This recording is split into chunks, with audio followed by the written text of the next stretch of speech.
Hello guys, আজি লৈ আহিছো অন্য এটা নতুন ৰেচিপি। দেখি চিনি পাইছেনে? আজি বনাম লেটেকু আচাৰ। এইখিনি আমি গছৰ পৰা ছিঙি আনিলো আৰু এইখিনি ধুই মেলি এটা বয়ামত লৈ নিমখ দি ৰাখিম। দুদিনমান এনেকৈ নিমখতে ৰাখিম। তাৰ পাছত এইখিনি এখন ডলাত উলিয়াই লৈ মই ৰ'দত শুকুৱাই ল'ম 3 ঘণ্টামান। এয়া দেখিছেনে মোৰ শুকুৱা হৈ গ'ল। এতিয়া ইয়াক বনাবলৈ আমি কি মছলা ব্যৱহাৰ কৰিছো চাওঁ আহক। মছলাখিনিত আছে গোটা মছলা, জিৰা, চফ, আজৱাইন, কালজিৰা, শুকান জলকীয়া দি তাতে লগতে দিছো জালুক কেইটামান। খিনি দিলো এনেকৈ অলপ ভাজি লম তেতিয়ালৈকে ইয়া কেঁচা গুণটো নাযায়।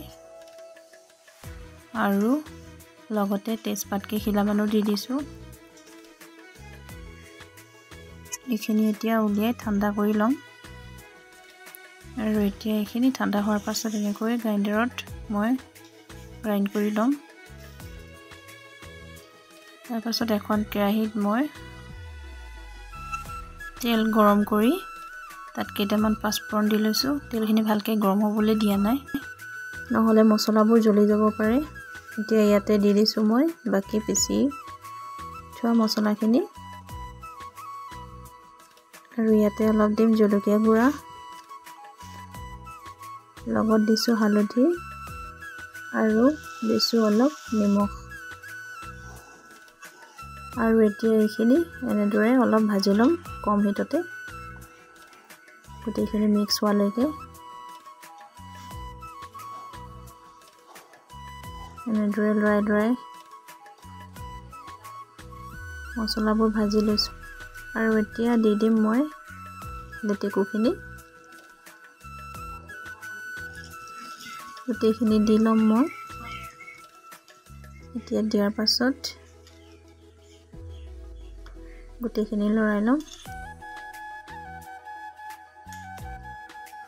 এনেদৰে দিয়াৰ পাছত এতিয়া মই ধুই শুকুৱাই থোৱা ভোট জলকীয়া কেইটা দি দিছো, লগতে অলপ জ্বলা কৰিছো।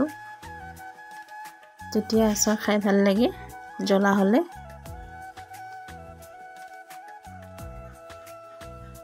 হৈছে আৰু বেছি ভাজিব নালাগে কাৰণ কেলে জ্বলি যাব পাৰে। মই কম হিটতে কৰি আছো, নহ'লে গোটেই লেটেকুখিনি জ্বলি যাব পাৰে।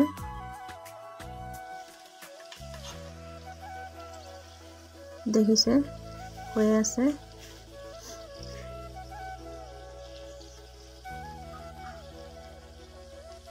হ'লেই আৰু এনেদৰে থলে মানে ভিনেগাৰ নিদিলেও হয়। বছৰ ধৰি সংৰক্ষণ কৰি ৰাখিব পাৰিব। এয়া হৈ গ'ল, মই ঠাণ্ডা হ'বলৈ ৰাখি দিম। এতিয়া এইখিনি এতিয়া ঠাণ্ডা হোৱাৰ পাছত দেখিছে কি ধুনীয়া হৈছে কালাৰটো। এতিয়া আকৌ ইয়াক অলপ লৰাই ল'ম বয়ামত ভৰোৱাৰ আগত। এতিয়া এইখিনি মই বয়ামত ভৰাই ল'ম।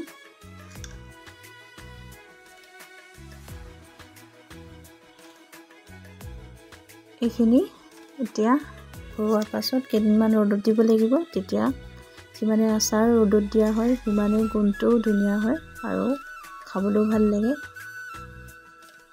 লগেও খাব পাৰি, একো নাই। দেখিছেনে মোৰ লেটেকু আচাৰ হৈ গ'ল। মই আচাৰবোৰ এনেদৰে ৰাখোঁ প্ৰায়। আপোনালোকে কেনেদৰে বনায় কমেণ্টত জনাব।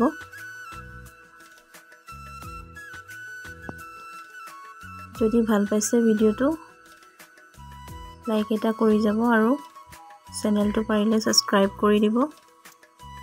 আজিলৈ ইমানেই, ধন্যবাদ।